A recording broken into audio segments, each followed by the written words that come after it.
Hey guys, welcome back. We're cut. Hey guys, welcome back to Josh Podcast, and today is our second podcast, and we're all excited because we have someone special that is going to be there on our panel today.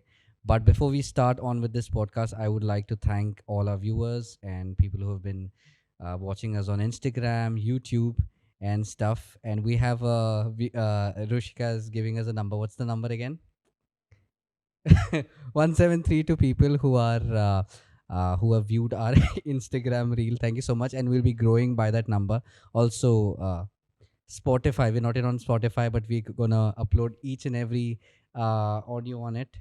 So yeah, thank you so much, guys, for people who have subscribed, for people who are following, and who are going to follow after this video. Thank you so much.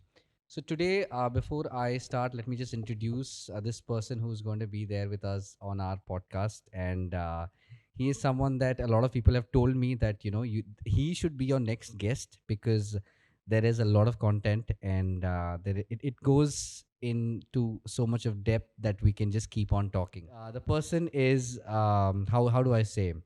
He swims in coffee beans. He is uh, a guy with so much knowledge that you would just sit and just keep on asking, and he would keep on telling you about coffee, about beans, the different types of stuff. And I think by now you all know who it is. That's Caleb Ellis. So welcome to the podcast.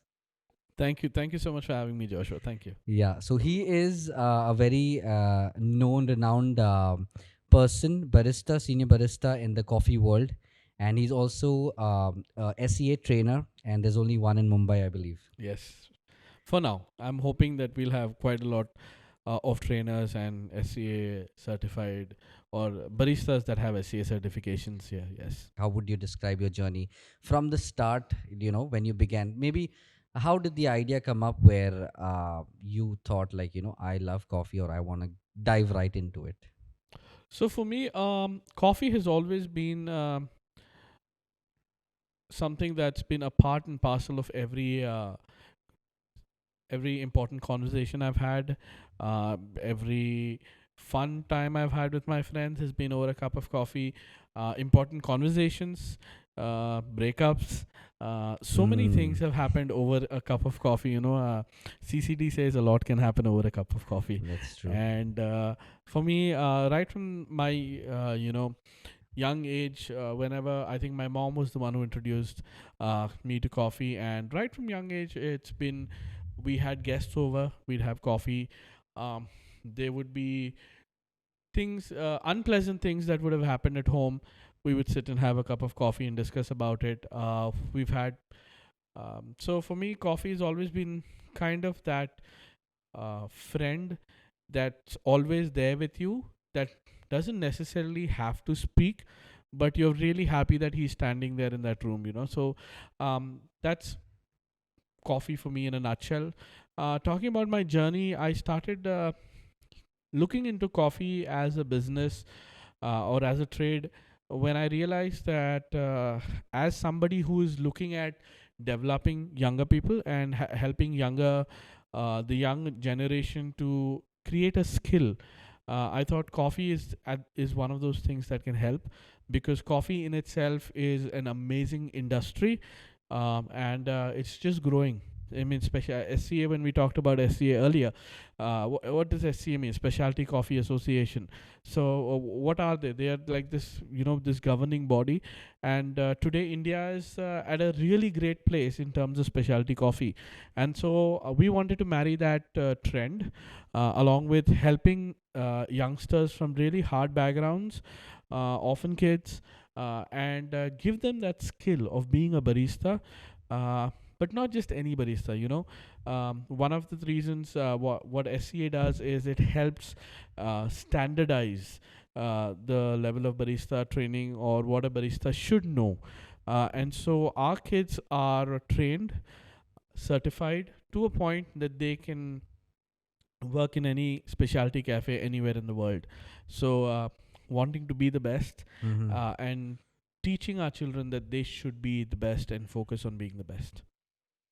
So, coming back, just before we give an introduction to people who don't know, Caleb is the owner, and even Masha and Caleb, they are owners of the cafe, Vivace Cafe. It's a specialty coffee cafe.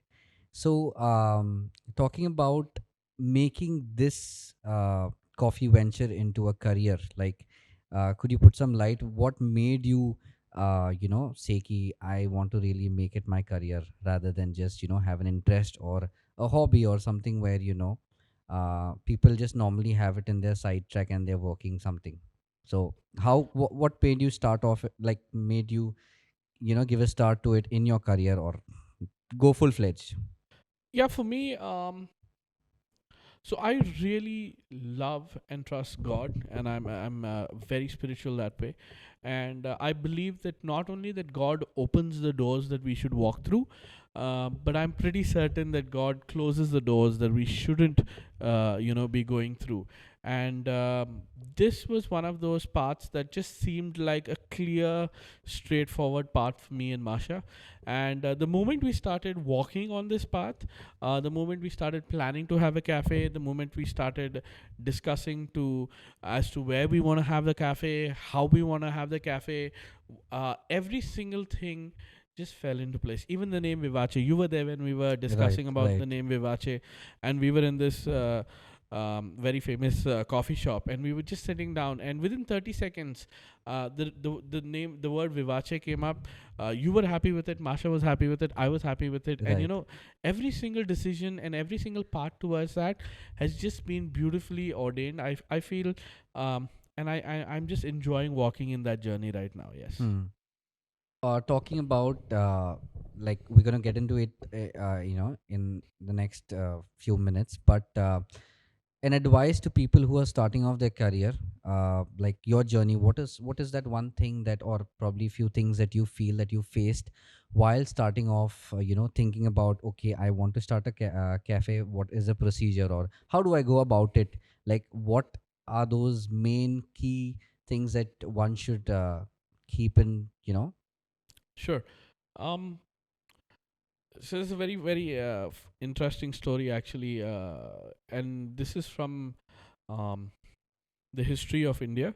The Rashtrakutas were at one point one of the biggest empires in our country.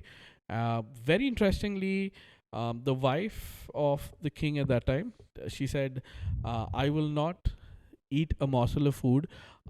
She was very adamant that her husband, the king, would build a temple. Hmm. And so the last thing when you build a temple is you put a stupa on the top, Right. And she said, "I will not eat until I see that stupa." And so the king was in really a kind of a fervor, and he didn't know what to do. And so one of his friends and colleagues and an advisor came to him and said, "I know this guy. He's a very smart guy.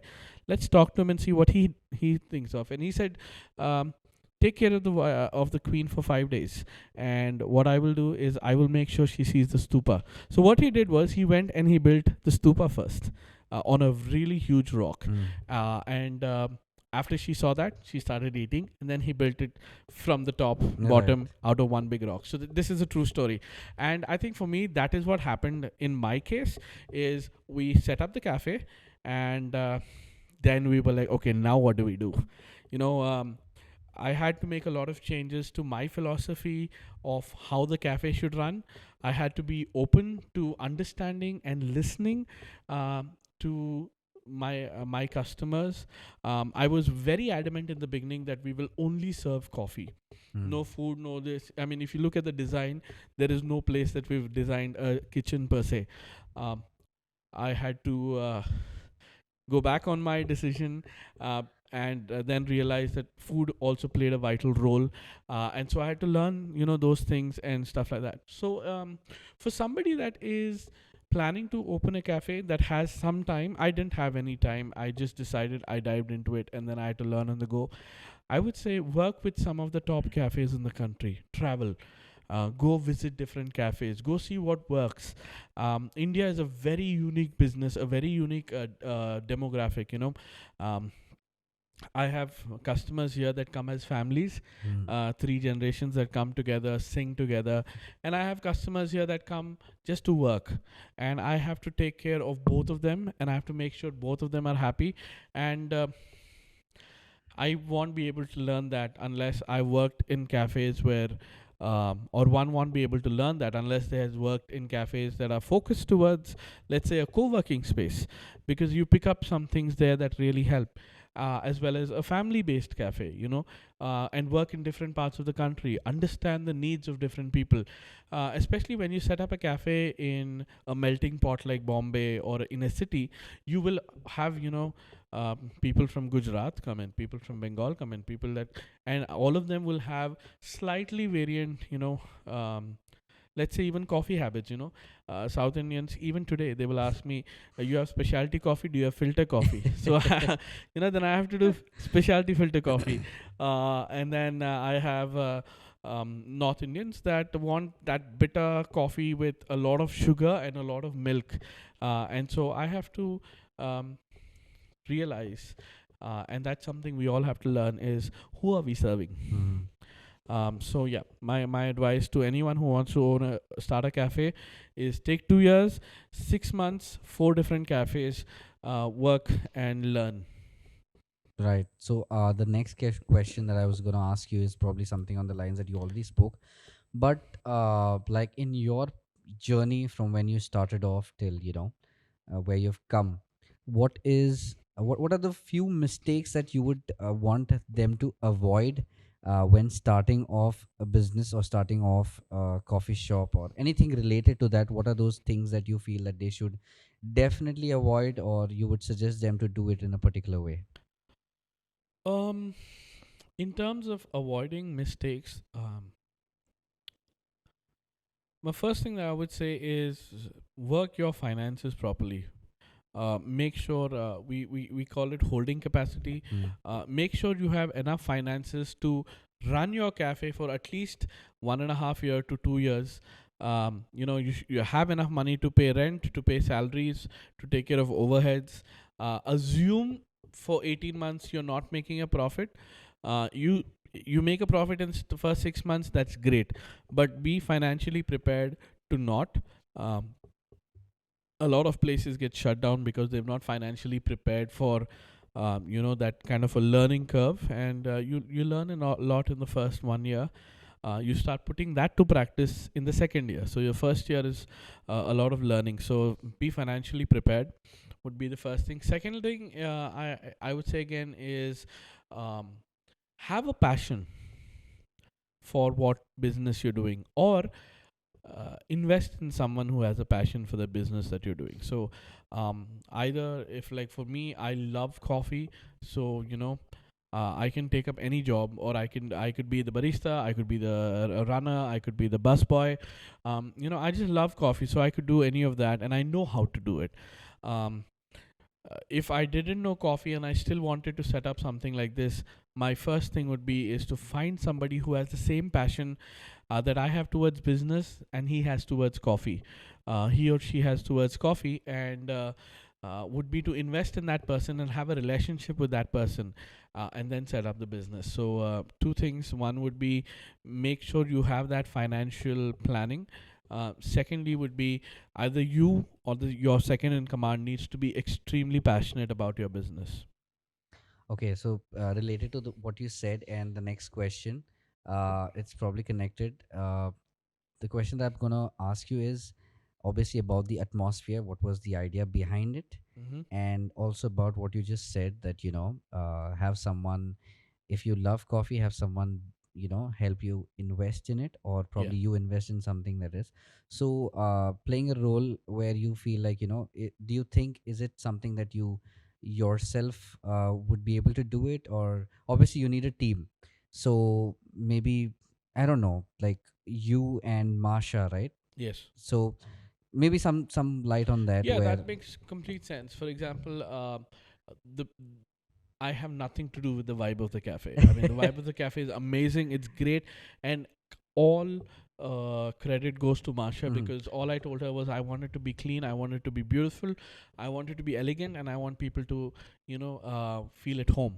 Right. And I think she hit the ball out of the park in that sense, in terms of design, in terms of color, in terms of texture, in terms of I mean, just understanding what the need was, and delivering it. So again, yeah, one thing that a lot of people can learn is you cannot do everything, Hmm. and what you've got to do at that point is trust people, allow people to make mistakes, and allow them to own parts of your business. I have trusted Masha, my wife, with setting this place up, and she's done an amazing job. And then I've you and Rishika, and you guys have done amazing stuff in terms of the media, and and I'm really really proud. Not I'm really proud of what you guys have been able to achieve, and you could give me 100 years and 100 crores, and I wouldn't be able to do the same thing. I think another thing that delegate and let people make mistakes. I think people very seldom make mistakes when you've given them a responsibility, because they're that much more, um, they're that much more driven, and they know that this depends on them. So trust plays a huge factor. But if you can trust people and you allow people to sow into your dream, um, it's not you who is being successful. You're creating a tribe Right. of success. So I think there's a lesson to learn, Yes. that you want to do something, you don't do it alone. Mm-hmm. You make a team, and you take them with you. Yes. Like you mentioned that you don't make mistakes because your focus is not completely over everything, but you're delegating things, and people are, the work gets divided basically. Yes. Very true. So the next question is, you might be getting this a lot, or probably customers might be talking a lot, that you know in competition to other cafes, how is it that you maintain that rapport? How do you see other cafes, or on that line, what are your thoughts about the competition, or the way you function from the other cafes, and what keeps us as this cafe different from the other cafes? Or yeah, Um, that's a tricky one. it's a tricky one. Yes. How are we different? We are not different. We are all in the hospitality business. Uh, it's not about serving coffee. It's not about serving food. It's about serving people. We're all in. At the end of the day, um, how did the customer feel when they left? Hmm. Is the important part.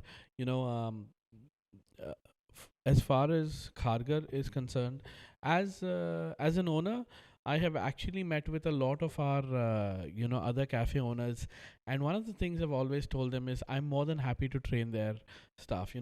I want Khargar to be a hub for coffee, not just oh let's go to Vivace. It'd be like let's go to Khargar and get a good cup of coffee. I mean, I want Khargar to be um, like, let's say, we talk about going out for food. We say acha Bandra jata hai, yeah, We we talk go to about Fort. Bandra a lot. We We talk have about, we yeah. with Yeah. Rashika. Yeah, we have yes. We talk about doing some fun stuff. We say acha let's go to Fort side or South Bombay side or something like that, right? Why not when somebody says talks about coffee in Mumbai, and they say अरे चलो Kharghar side चलते हैं यार बहुत अच्छा coffee मिलेगा. So I think our perspective here is not that we are in competition. Secondly, coffee is a huge industry. There's enough space for everyone. Hmm. We all have our focuses. We have a beautiful cafe just down the road, and sometimes they run out of ice, and so then we send them some ice, or things like that. So we don't look. I don't think anyone in Navi Mumbai looks at another cafe, like any cafe owner, looks at another owner and says, "That's my competition." A lot of people know that Vivace is famous for different creations and Mm-hmm. unique blends that of coffee that Vivace offers. So anything that you would want to share that uh, is different from when it comes to drinks, or different innovation, and how you come up with those ideas and things like that. Yeah. So we travel a lot. Masha, my wife and I, we travel a lot. We love to see the world. And one of the things that we've loved in terms of traveling is everyone has a different way in which every culture has a different way in which it's fallen in love with Mm. coffee. You go towards, let's say, Southeast Asia. You look at Thailand, Bangkok, all these places. They love their coffee really strong, and it doesn't matter that it doesn't have to be in a fancy glass as well. People will take coffee in a plastic bag with a straw in it and then just be sipping and walking. You go to European countries, it's also pish and posh, and everyone likes, Right. I like my coffee, or I like my espresso this way or that way. um Again, in you go towards America or South America, again, people are very proud of their coffee. We have very interesting renditions of different types of coffee. Spanish, they have their bonbon. The Vietnamese have their coffee. The Italians, of course, have their espresso, and they're very proud of it. And then, of course, you go to America, and people are doing crazy stuff with coffee. Last year, Starbucks released coffee with olive oil, which Wow. was a very interesting, combination. So, uh, as a cafe, we wanna bring these fun stuff to people that don't have the opportunity to travel so much. So you'll find the Spanish bonbon in our menu. In fact, I think on Saturdays it's at only It's on 150 an rupees. offer, Yeah, right, see, right. see, I'm doing promotion here. There you go, Uh, guys. Vivace. Don't miss your coffee of the day. yeah, Vietnamese coffee, another coffee of the day. That's on Wednesday. That's on Wednesday. Yeah, see, yes. So those kind of coffees. We've just recently introduced the Japanese matcha lattes as well. Um, and this month we're doing the pumpkin spice latte, which I think every American dreams of. The They look moment. forward to it. It's like, hey, pumpkin Yes. spice latte. Yeah, yeah, yeah. So yeah, so we love what the world is doing with coffee, and we want our patrons to have a taste of it. Okay. So the next question, I don't know. It's just, is it Rushika that has lined up all the questions relating to the questions previously? But coming back to what you just said, speaking of, different types of ways in which people are, having their coffee. There is obviously the presentation does count, but end of the day, the quality does matter. So how is it that you maintain the quality in terms of when you serve it to the customers, or how is it like it just tastes the same? What's the key to it? So yeah, that's like a very interesting question, Joshua. And actually, I'm glad that you asked the question, because um, it all starts at the farm. Hmm. Um, I have deep, deep respect for farmers, roasters, for this entire supply chain. A farmer puts in hard work. Let me tell you this: it takes 3 to 5 years for a coffee tree to bloom. Okay, so a farmer has invested 3 to 5 years of his life for that particular plant to bloom. And when the coffee comes, he processes that coffee, cherry. He ensures that only the correct color, red, or depending on the varietal, that particular color is the one chosen. Then he ensures that it is processed properly. He ensures that the correct water moisture content in that coffee bean reaches the roaster. Then the roaster understands what this coffee is, how this coffee is made, and then he roasts it to a particular level. And at this point, um, I really want to appreciate our coffee suppliers, that is Araku, who are based in Bangalore. They source coffee, sustainably source coffee, fair trade from Araku Valley, and then they roast it in Bangalore. And all we do is follow basic protocols to the T.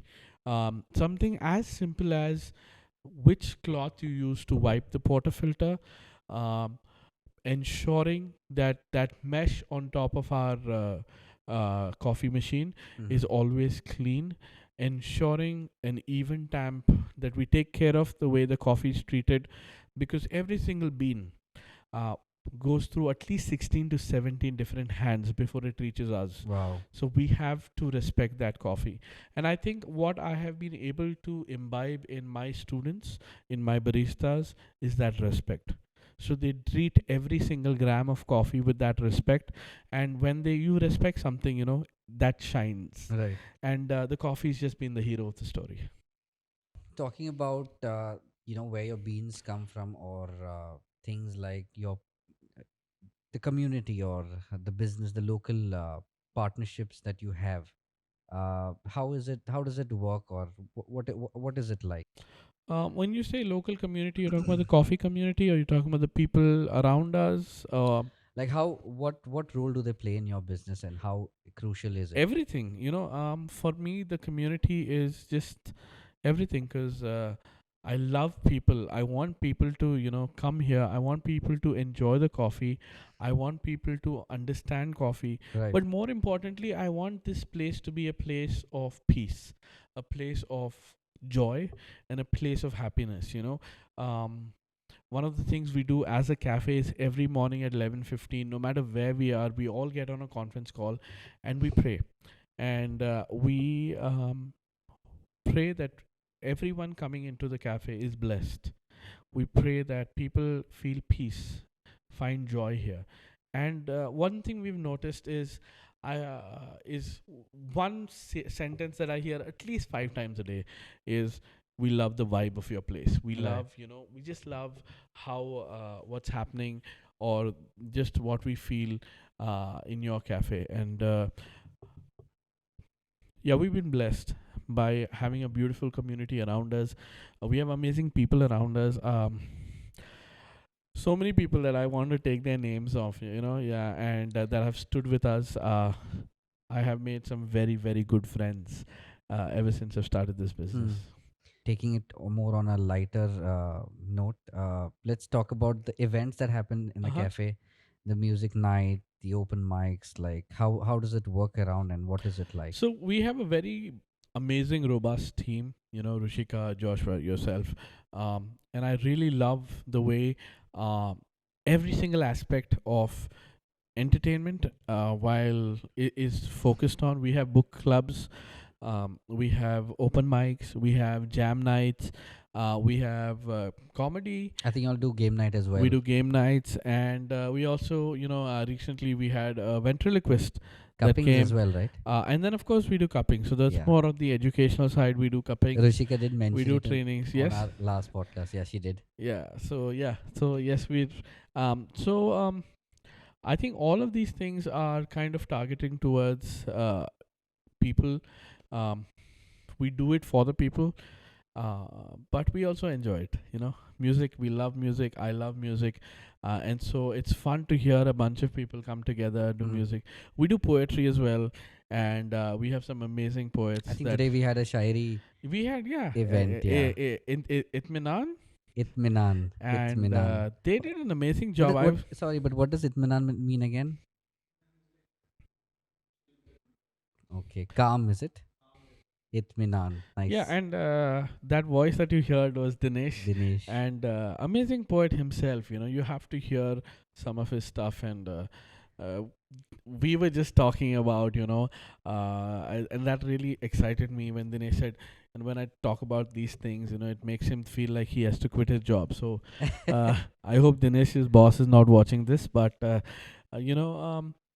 yeah, if we can inspire people to do stuff that inspire others, I think it's a great thing. Yeah. Something that every customer, who walks in, has one thing that, okay, Vivace does this, or Vivace, when I go to Vivace, I have that kind of a feeling. Like, what is there something that we, as a cafe, do you follow? And I know one thing, that each and every one of my staff, their focus is, how can I help this person enjoy their cup of coffee? So that could start from just, they're trained to ask questions like, how do you like your coffee, black with milk, or do you like it sweet, do you like it?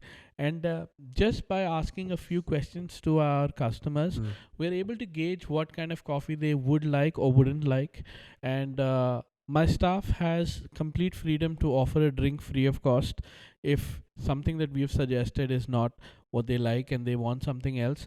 And we're more than happy to do that, because the idea is we want people to come fall in love with coffee, and we do whatever we can for that to happen. Few moments that you would want to share about customers asking some questions that you've been able to give them knowledge, or something that you would never expect someone to ask. Um, ask Well, people always like to know a lot about where their coffee comes from and who's making their coffee or who's giving their coffee. And I love answering those questions. Mm-hmm. But some of the times that I've really enjoyed, there was this one time. Is where people talk about coffee amongst themselves. It's one thing when I'm sharing or telling somebody about coffee, but I really like it when there's about 5 6 people in a group, and then somebody says something about coffee and somebody else says something. Recently, this happened about 2 3 months ago. This happened, and there was a Spanish guitarist who spent most of his life in Madrid, Indian guy, but he was there. Deepak, and he's a flamenco guitarist actually. He was there, and there was another couple from Indian couple from San Francisco. Mm. The girl's mom lives here, so they were here. They wanted a good cup of coffee. They were there. There was another ex-army official who was there, Mm. and there was me, and we were just talking about different things, that different places that we had coffee and different styles of coffee. And from there the conversation just went to community, and then it just went to so many things, to a point where now this couple is when are planning to go back to the US, they will drop in via Madrid and go meet him and things like that. So that I love, not just when I am talking about coffee. Right. What I love is when people talk collectively about coffee, where people, because that shows a community that's uh, kind of respecting Mm. coffee and loving coffee, and helping out. Um, Another such instance, or um, is when people are passionate about coffee and they push that passion. We had this amazing young guy called Prerak, and Prerak is a very good friend, and his sister is here with us today, and he just loved coffee so much, and I would have these amazing conversations, and we talk about James Hoffman, and about some of these amazing coffee things, and Mhm. recently, I've heard he's now working as a barista himself in London, and he's done some amazing stuff, and he's gone visited Hoffman's coffee shop and things like that. So those kind of friendships and those kind of conversations are things I really love. From the Mhm. time you've grown up, how has the coffee industry evolved from then to now? What is that one thing that, or probably the change that you see right now? I think in India, a lot of good coffee planters, generational, multi-generational coffee planters. The youngest, the most recent generation, they are marrying good coffee knowledge that they've had from previous generations with technology in a beautiful way. I mean, they're understanding how weather affects, they're understanding, they're using technology, they're using years of data to analyze coffee, to analyze weather patterns, to understand weather patterns, to understand soil, to understand the terroir of the place. And what I really love is we've got this entire generation of planters, entire generation of roasters, and coffee cafe owners like myself. We've got this amazing network of people that are now looking at taking India and putting it on the map, and on a big way. We are the seventh largest um, producer of coffee, and what I want to see us is really even have that effect in specialty coffee as well. Where do you think how do you see the coffee industry 5 years down the line from what it is right now? The Indian coffee community 5 years down the line, I believe, will probably dominate the world. We are a community that loves to consume. We are a community that we have seen two recessions, but if you actually look, our spending never stopped. 2008, if you notice, we were all still going to malls, we were still watching movies and things like that, we were having coffee. I think as a community, as a coffee drinking community, I think we are slowly moving away from a tea drinking community to a coffee drinking community. So, Right. um, yeah, I see a very bright future for coffee. 5 years down the line, I really think we'll do. I mean, I know technology is coming. There are robots that make coffee and stuff like that. But I think we will see a lot of interesting development right from the planting stage all the way to the processing and roasting stages. Yes. What are the key qualities that make a great barista? Number one, hygiene. you know, that is the most important thing. A good barista will always make sure the machine is clean, the portafilter is clean, the water is clean, the grinder is clean. The important thing is hygiene. Secondly, the routine. Discipline in routine is very important. Mm. Um, you can't mess up your routine. There is a process. We grind, we prepare the puck, we tap the puck, we flush, we pull the shot, and then we flush again, clean the portafilter, put it back. Same thing with the steam on. So that discipline. uh, Third would be humanity. Coffee is synonymous with humanity, with love, with two people connecting. Two people can argue, fight, have a business deal, propose, break up, blah blah blah blah blah. So many things over a cup of coffee. So coffee is very synonymous. Coffee in itself is like an emotion, right? So a good barista needs to have hygiene, discipline, and humanity.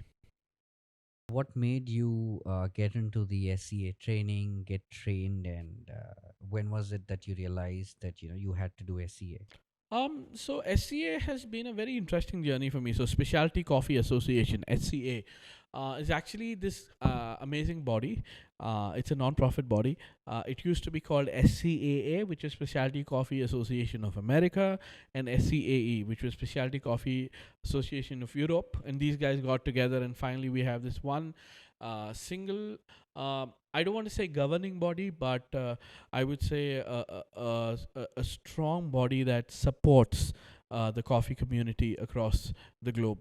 And I came across SCA when I was trying to understand, trying to learn more about coffee, trying to understand what was happening in the world of coffee internationally. And so, when I thought about SCA, I looked it up and I was trying to see where I could do certain courses. And so then I went to Bangalore, where most of the courses were happening at that time. And so I studied. I kind of SCA helped to expose me to what the world was thinking of coffee. And today we are at a point where we are an AST, which is an authorized specialty coffee trainer.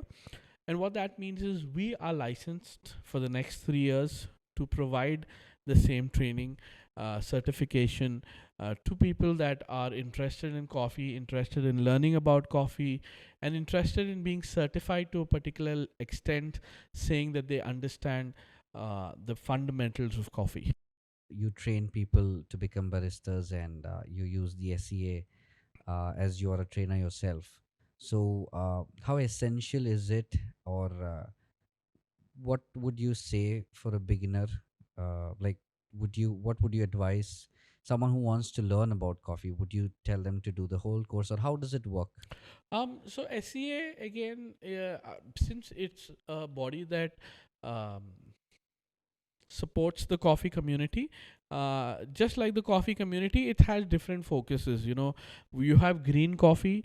You can study about green coffee, you can study about roasting, you can study about brewing coffee, you can study about the skills required as a barista. We have a basic introduction to coffee. Then of course we have the technical aspects. We also have studies with regard to the water qualities of that we use. So when you talk about SEA, and when we talk about what it's available, the sky is the limit. Right. Here at Vivace right now, we teach barista skills. We teach them at three different levels. So introduction, foundation level, which is the introduction foundation, and then we have intermediate level, and then professional level. And very soon we're looking at also teaching brewing skills, which is more about the interaction between water and coffee at different temperatures. So if you are a coffee enthusiast, definitely get in touch with Caleb, Yes. because he's gonna help you go through the coffee world completely in detail. If coffee beans were to tell a story, Mm-hmm. what would they speak of your cafe? What would they say?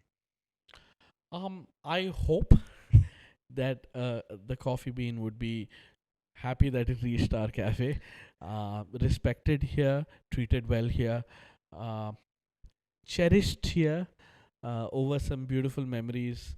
I hope and believe that it is treated well, and you know, uh, at the end of the day, we do right by the coffee. Yes. What's that one coffee joke that you always go to? Okay. Yeah. I love. I yes. Uh, we have this thing where it's called a tamper, tamper. It's a tamper, and what it does is, when we put the coffee, we press in it, right? Uh-huh. And yeah, we have this joke. I always say, a barista should never lose his temper. And that also means when you're. Sometimes we have customers that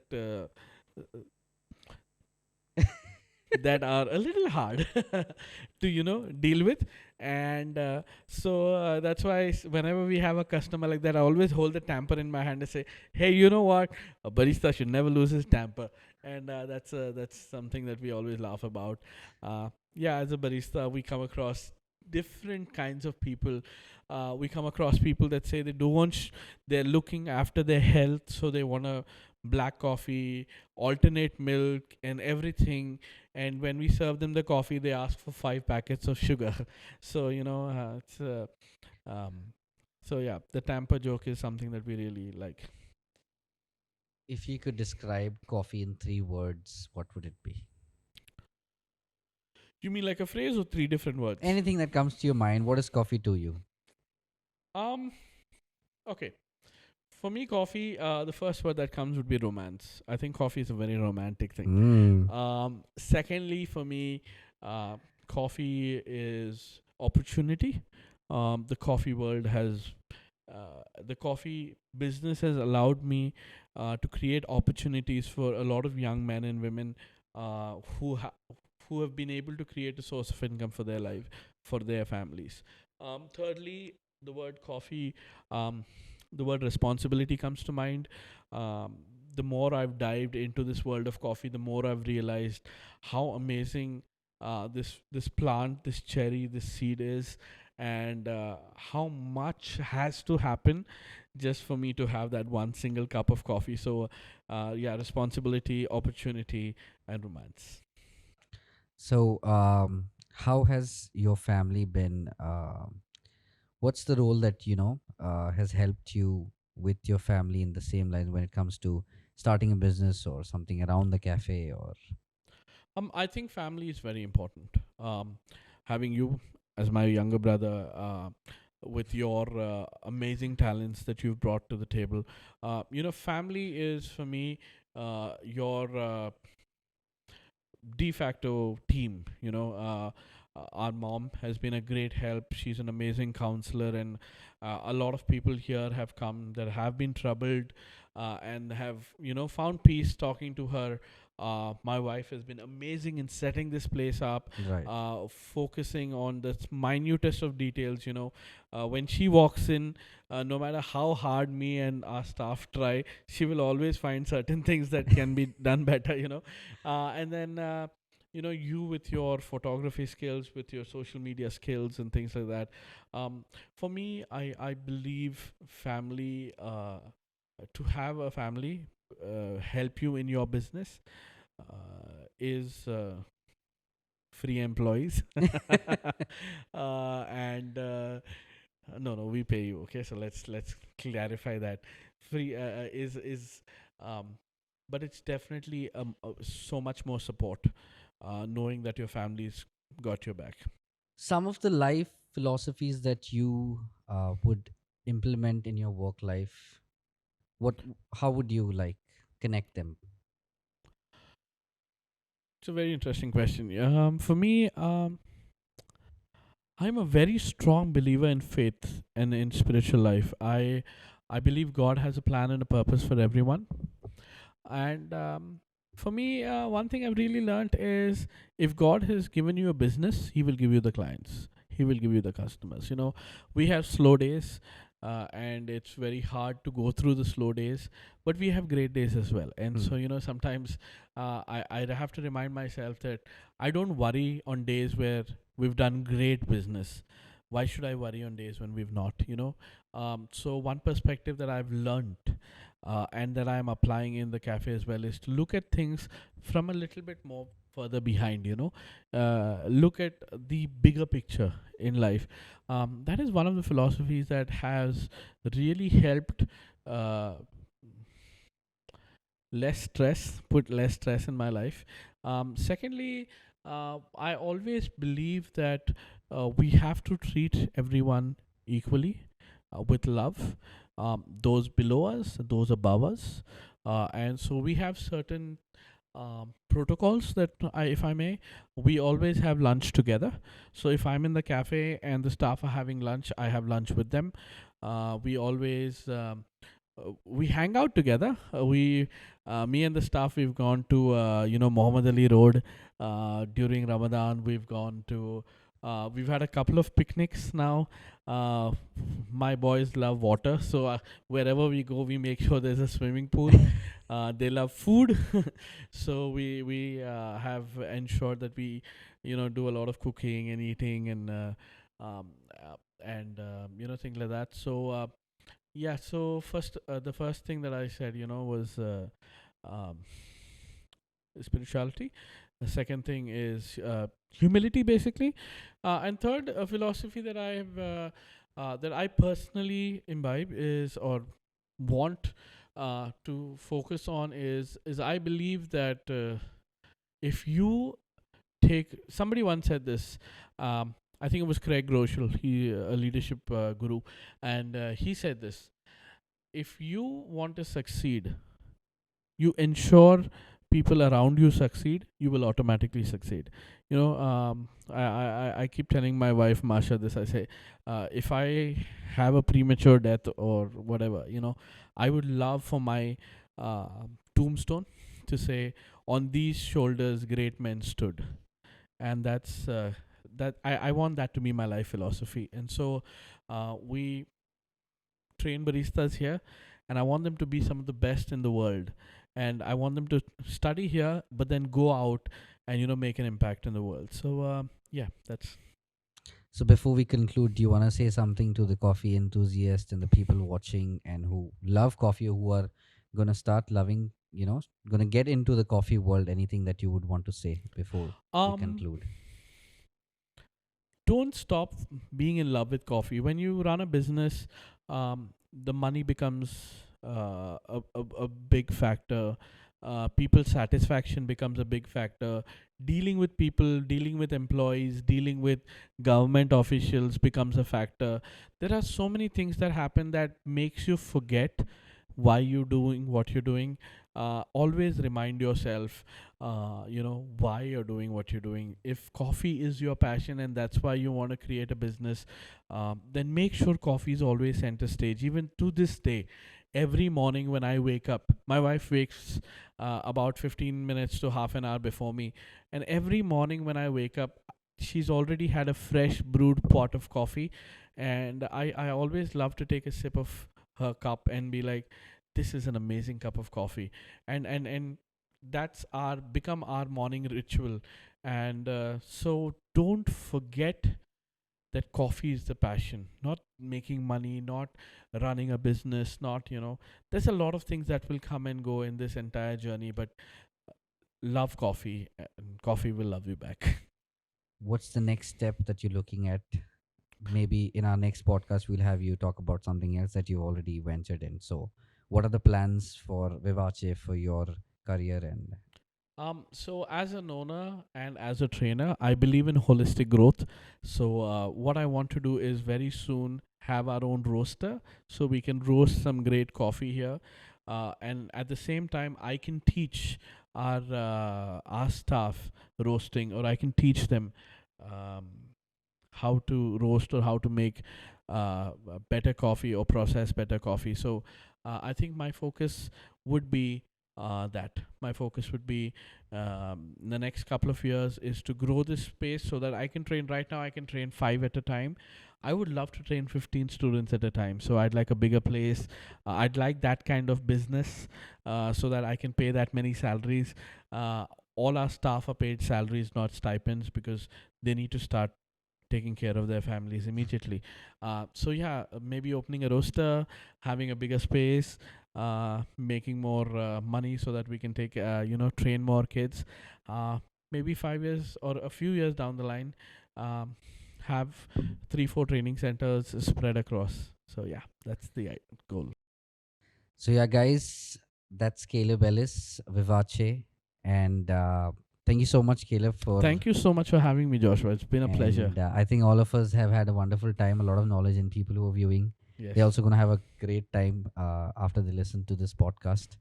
So, yeah, thank you so much, guys. And for people who are watching our podcast for the first time, please don't forget to subscribe to our channel. I hope, Caleb, you've subscribed to the channel. I have subscribed, yes. So, thank you once again. Oh, there you go. Caleb subscribing it our channel right now. And we're gonna see you guys next again with another guest, with someone uh, from a different field. But yeah, stay tuned for some more conversations. And thank you so much, Caleb. Thank you. And team, obviously, thank you, others. Thank you, Rishika. Sorry, thank you. Dinesh. I forgot others. You remember last time we spoke about his drug name being Adarsh. Yeah, that's all because of Rishika. So thank you, Dinesh. Thank you, Rishika. Thank you, Himani. And Mark, thank you so much for being a part of our